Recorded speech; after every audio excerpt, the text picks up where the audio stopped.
Promotion and Publication Committee from the EFLM, and it is my great honor and pleasure to have today with us Professor Mario Plebani, President of the EFLM. So thank you, Professor Plebani, for being with us. I'm delighted to be with you today. Thank you so much. Very, very happy to do this interview. So I have short 3 questions. Yeah. So first question is, what are the key topics that attendees can expect at Euromedlab 2025? I like to say that this is a very big congress and in which there are many, many very interesting topics about laboratory medicine, not only in the present, but particularly in the future. But what I like to say is that in addition to the plenary section, very interesting plenary session, the symposia, which cover most fields of laboratory medicine, including even microbiology and the future of laboratory medicine, I like to say that for the first time we introduce some roundtables. Why the roundtables? Because we need to discuss much more and much better.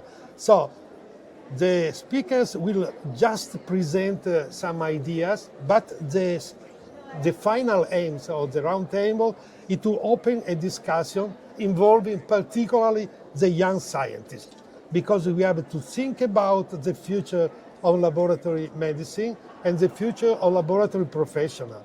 And we need to better understand the way to promote the future of young people and young scientists.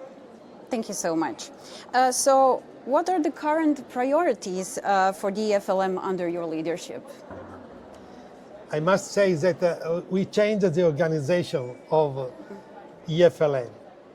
And the organization change started from the idea to promote the shift from the so-called faceless profession that is poorly recognized by the physician and even by the patients and users.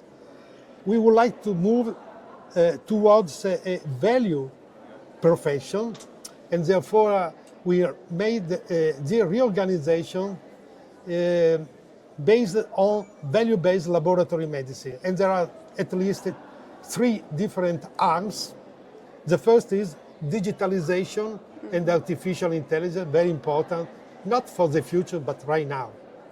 The second is harmonization in the total testing process, because we really have to implement the interchangeability and comparison of the laboratory information, because patients should not be obliged to use only one lab in his or her life.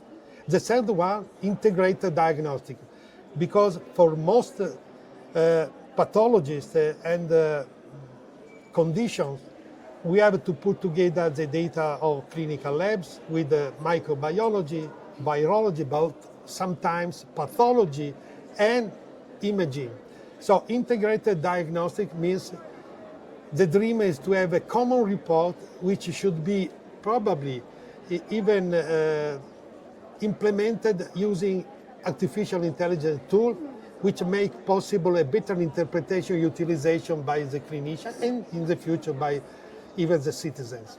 So Great. This is my dream. Great. But there are other strategic issues, particularly to improve the current EVDR, the new regulation of in vitro diagnostics, and we are working a lot to make possible an improvement. Great, thank you so much. And in your opinion, what are the biggest challenges facing clinical laboratories today? The main challenge is that I said before, sometimes we are viewed as a faceless profession because we are providing analytical results, very good analytical results, but not diagnostic information. So we have to transform the number results into information. And we are starting to have some formulas and algorithms to provide personalized reference interval, personalized decision limits, and the famous reference change values for monitoring. In this way, I like to say that we have to move to the longitudinal interpretation of the data.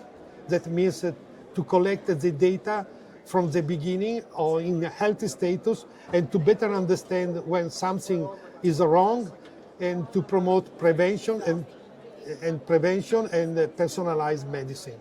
So there are many challenges, but for sure, the future of laboratory medicine is absolutely bright. What we have to better understand is the future of laboratory professional.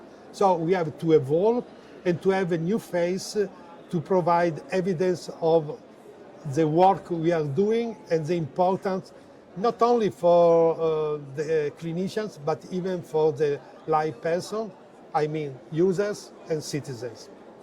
Thank you so much, Professor Plebani, for this interview, and thank you for your leadership, and I wish you a successful Euromedlab 2025. Thank you so much. so much. Thank you.